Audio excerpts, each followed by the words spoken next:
রোজকার মতন বসেছে বটায়ের চায়ের দোকানে। এসে বসেছে বটায়ের চায়ের দোকানে।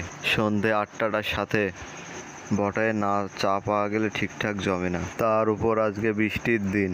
হ্যাঁ রে বটায়, আমাদের লেগে ভালো করে 1 কাপ করে চা বানা দিনি দেখি। লেগে 1 কাপ করে চা বানা দিনি ভালো করে।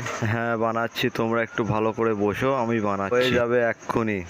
যতই যেখানে চা খাই বটায়ের মতন চা এক জায়গায় পাওয়া যায় না, যাই বলিস। ওর হাতের আদা লবঙ্গ দেওয়া চায়ের কোনো তুলনাই হয় না। ওরকম কিছুই না, তোমরা আমায় ভালোবাসো তাই এমন করে বলছো।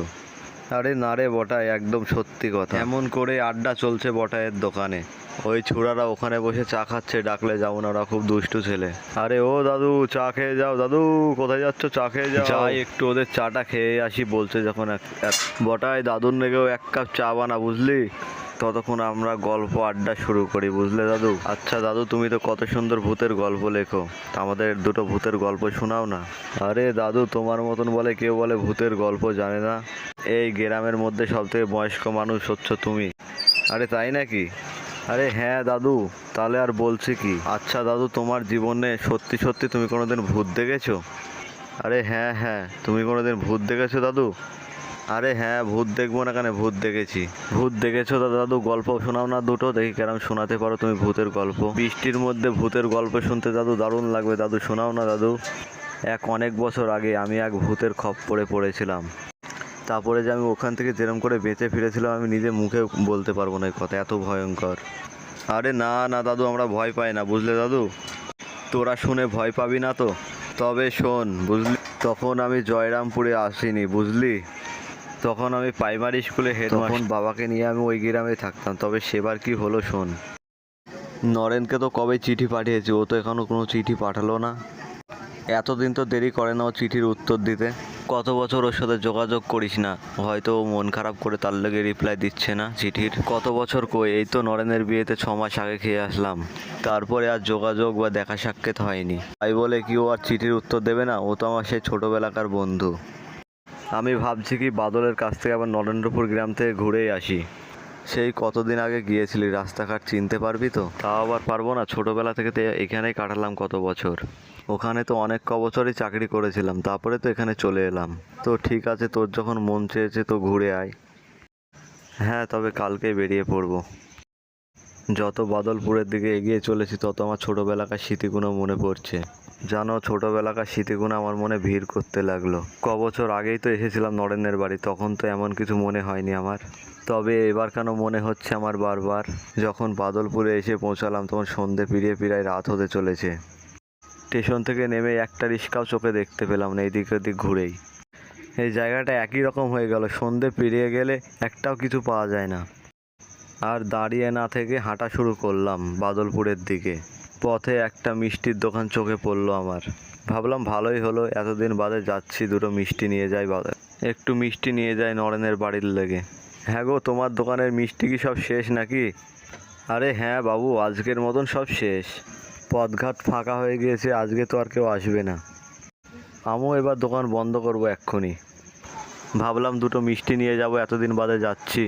তবে হ্যাঁ হ্যাঁ, এখানে ভ্যান বা রিক্সা পাওয়া যাবে নাকি আমতলা যাওয়ার লগে? এখন তো মেলা রাত হয়ে গেছে, এখন তো কিছুই পাবেন না। এখন তো আপনাকে হেঁটে যেতে হবে, এছাড়া কোনো উপায় নেই। আচ্ছা, এই গ্রামে একটা শ্মশানের দিক থেকে একটা পথ ছিল না? অমিন দিয়ে একটা পথ ছিল না যেটা দিয়ে তাড়াতাড়ি পৌঁছানো যায়? দেখলাম আমার কথাটা শুনে দোকানের মুখটা যেন কেমন একদম ফ্যাকাশি হয়ে গেল। ওই শ্মশানের দিকের পথ এই রাতের বেলায়? বাবু, ভুলেই ও পথে পা দেবেন না রাতের বেলায়। কেন? এই সময় তেনাতের ভয় বাবু। তেনাতের ভয়? হ্যাঁ বাবু, হ্যাঁ বাবু, ওই রাতের বেলায় ওই পথ দিয়ে যে যায় সে আর বেঁচে ফিরে না। ফেনারা চেনা মানুষের রূপ ধরে ডাকে বাবু, যে ওই ডাকে সাড়া শুনে যায় সে আর বেঁচে ফেরে না কখনো। আরে কী সব বলছে হে? আপনার বিশ্বাস করতে হলে আমাকে করুন, না বিশ্বাস করতে হলে না করুন, আমার বলার কর্তব্য আমি বললাম। আমার দেরি হয়ে যাচ্ছে বাবু, আমাকে দোকান বন্ধ করে বাড়ি ফিরতে হবে। চলে এলাম দোকানের ওর সামনে থেকে, হাঁটা শুরু করলাম আমতলার দিকে। কিছুটা হাঁটলেই দেখতে পাই সেই পথ, যেটা শ্মশানের দিকে যাচ্ছে। কি করব ভাবতে ভাবতে যাওয়ার সময় সেই পথে যাওয়ার সিদ্ধান্ত নিলাম। এ কথা সে কথা ভাবতে ভাবতে কখন যেন শ্মশানের কাছে চলে আসলাম। ওই দেখা যাচ্ছে শ্মশান, চারি সাইডে অন্ধকারে ভরা, পড়ে আছে চিতা, আর কোনো অদ্ভুত আওয়াজ আসছে আমার কানে। গাটা একদম আমার শিরশির করে উঠলো। শিবু, আমার খুব কষ্ট হচ্ছে, আমার একটু কাছে আসবে? এ কি, এ তো নরেনের আওয়াজ। নরেন এখানে কি করছে শ্মশানে? শিবু, খুব কষ্ট হচ্ছে রে। নরেন, নরেন কোথায় তুই?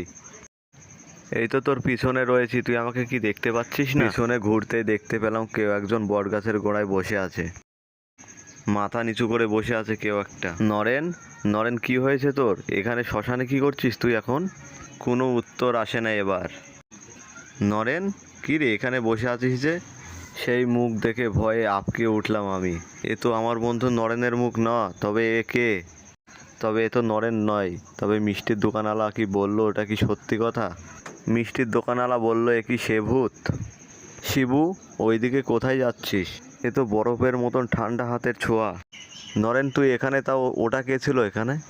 তুই যদি এখানে থাকিস তাহলে ওটা কে ছিল? ওসব কথা বাদ দে। তবে তুই ভুল দেখেছিস, তুই আমার বাড়ি যাওয়ার লেগে এসেছিস তো?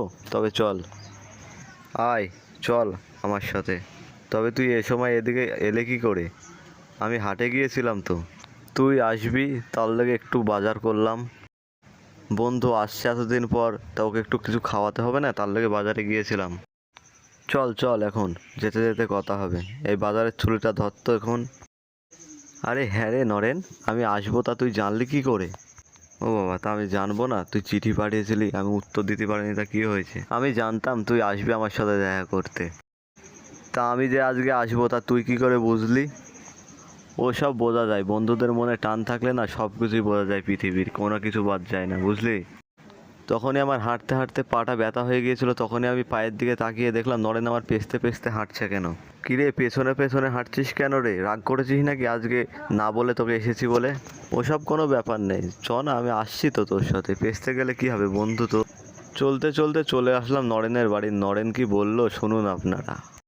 ঘরে যা শিবু। তুই কোথায় যাচ্ছিস? তুই কি ঘরে আসবি না? নরেন কিছু না বলেই আমার দিকে দেখে অনেকক্ষণ ধরে হাসছিল। তারপরে আমায় বলল, তুই যা, এক্ষুনি আসছি আমি। আমি ঘরের গেটে ঠকঠক করতে নরেনের বাবা চলে এসলেন ঘরের বাইরে। তখনই আমি নরেনের বাবার চোখের দিকে তাকালাম, চোখে দেখলাম কেমন একটা কষ্টের ছাপ। শিবনাথ, তুমি এসেছো? তোমাকে বাবা মেলা দিন দেখি নাই। এসো বাবা, ঘরে এসো বাবা। হ্যাঁ কাকাবাবু, তোমার সাথে তো মেলা দিনই দেখা হয়নি, তার লেগে চলে আসলাম, মনটা খারাপ করছিল কেমন। নরেনের সাথে তো রাস্তায় দেখা হয়ে গেল আমার। এই কথাটা শোনার পরে নরেনের বাবা আমার চোখের দিকে তাকাতে লাগলো একভাবে, দিয়ে বললো, নরেন, নরেনের সাথে দেখা হয়েছে তোমার? এই তো বাজার করে ফিরছিল বেচারা, একসাথেই আসলাম। আস্তে আস্তেও বললাম এমনি ঘুরে আসি, তুই বাড়ি যা, আমি একটু পরে ঘুরে ফিরে আসছি। তো রাস্তায় দেখা হলো, যে বাজারের থলিটা আমাকে দিল, দিয়ে বললো, আমি মাংস কিনে নিয়ে আসছি, তুই ততক্ষণ বাড়ি যা। ভিতরে এসো বাবা, তোমার খুব খাটনি হয়েছে, ভিতরে এসো তাড়াতাড়ি। হ্যাঁ চলুন, মেলাক্ষণ ধরে হাঁটছি, খুব ক্লান্ত, একটু বসি আপনার সাথে কিছুক্ষণ কথা বলি। ওদের ঘরে টাঙানো ছবিটার দিকে চোখ পড়লো আমার। ছবিটা দেখে চমকে উঠলাম আমি। এ তো মালা পরানো নরেনের ছবি। কাকাবাবু, এ তো নরেনের ছবি। হ্যাঁ বাবা, মাস দেড়েক আগেই আমি তোমার চিঠি পেয়েছিলাম। হ্যাঁ বাবা, মাস দেড়েক আগেই তোমার আমি একটা চিঠি পেয়েছিলাম। তো চিঠি, কিন্তু তোমায় চিঠির উত্তর দিতে পারিনি সেদিন আমি। এই কথাগুলো শুনে আমার পায়ের তলা থেকে মাটি সরে গেল একদম। সেদিন বাদলপুর গ্রামে লাইন পাস হওয়ার সময়, তা আমার সাথে এতক্ষণ পথে করে আসলো, ও তো নরেনই তো ছিল। সেদিন ট্রেনের লাইনে যাওয়ার সময় ট্রেনের তলায় পড়ে বাদল মারা গেল। তা আমার সাথে যে এতক্ষণ নরেন আসলো, তা আমি কি ওটা কি ভুল দেখলাম? না বাবা, ভুল দেখোনি হয়তো। নরেন তোমার বাবা ছোটবেলার বন্ধু, তাই হয়তো তোমার স্মৃতিতে নরেন চলে এসেছিল উপর থেকে। এখন আমি ডাকলাম, বন্ধু নরেন শোন, বন্ধু নরেন শোন, একবার আমার সাথে কথা বলে যা। হ্যাঁ বাবা, নরেন তোমার ছোটবেলাকার বন্ধু, তোমায় বিরাট ভালোবাসতো বলে তোমার সাথে শেষ দেখা করতে এসেছিল, বুঝলে বাবা? এই কথাটা শুনে জাল লেগে আসলাম, সেই মারা গেছে আমার শুনে। তারপরে আমি দেখলাম কি, জানলার সাইডে তাকালাম, দেখলাম কালো কালো একটা কিরম একটা ছায়া দেখতে পেলাম। শিবনাথ দাদুর কথা শুনেই চায়ের দোকানের লোকগুনার সব মন খারাপ হয়ে গেল। সেসব কথা শুনে চায়ের দোকানের লোকদের মুখ থেকে একটাও কথা বেরোলো না। এরকম ধারা কষ্টের একটা গল্প শুনে সেই তাদের একদম মুখ শুকিয়ে গেছে। দাদারা, এই যে সবারই চা তোমাদের রেডি। দাদা, তোমাদের চা সব রেডি হয়ে গেছে, চা নিয়ে যাও। ভিডিওটা যদি আপনাদের ভালো লাগে, লাইক এবং সাবস্ক্রাইব করে দেবেন।